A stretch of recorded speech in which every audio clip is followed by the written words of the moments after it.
தமிழக முதலமைச்சர் தான் இந்தியாவின் அடுத்த பிரதமராக வருவதற்கு வாய்ப்பு இருக்கிறது என்கின்ற செய்தி இப்பொழுது பரவலாக பேசப்படுகிறது. குறிப்பாக தமிழக வெற்றிக் கழகத்தை சார்ந்த தலைவர்களும் தொண்டர்களும் இது குறித்து அழுத்தமான கருத்துக்களை பதிவிட்டு கொண்டிருக்கிறார்கள். தற்பொழுது உள்ள சூழலில் நாம் அதை பார்க்கின்ற பொழுது அதற்கான சாத்தியங்கள் மிக மிக அதிகம் என்று தான் நம்மால் கூற முடியும்.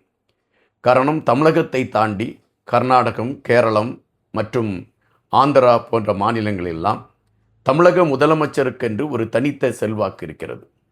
அதுபோல வட மாநிலங்களில் தமிழக முதலமைச்சரை தங்களுடைய ஒரு நேசிக்கக்கூடிய தலைவராக அங்குள்ள இளைஞர்கள் பார்க்கக்கூடிய களங்களை நம்மால் பார்க்க முடிகின்றது.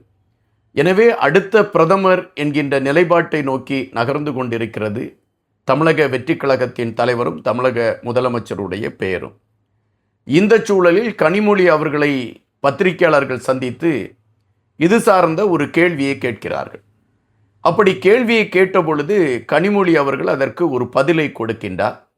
கனிமொழி அவர்களிடம் பத்திரிகையாளர்கள் கேட்ட கேள்வி என்ன, கனிமொழி அவர்கள் கொடுத்த பதில் என்ன, அதை குறித்து நாம் பார்க்க வேண்டியதிருக்கிறது. கனிமொழி அவர்களிடம் பத்திரிகையாளர்கள் கேள்வி கேட்கிறார்கள்.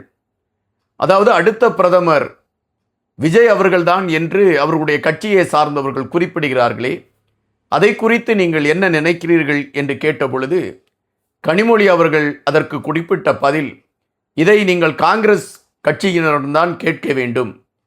காரணம், நாங்கள் காங்கிரஸோடு கூட்டணியில் இருந்த பொழுது பிரதமராக ராகுல் காந்தி தான் வருவார் என்பதை முதலாக நாங்கள் தான் அறிவித்தோம்.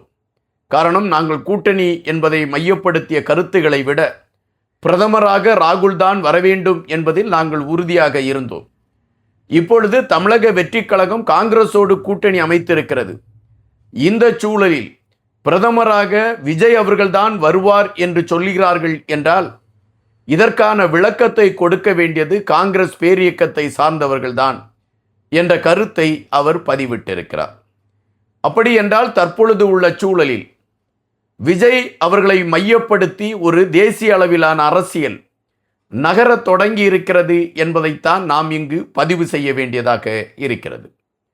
நன்றியுடன் இன்பா.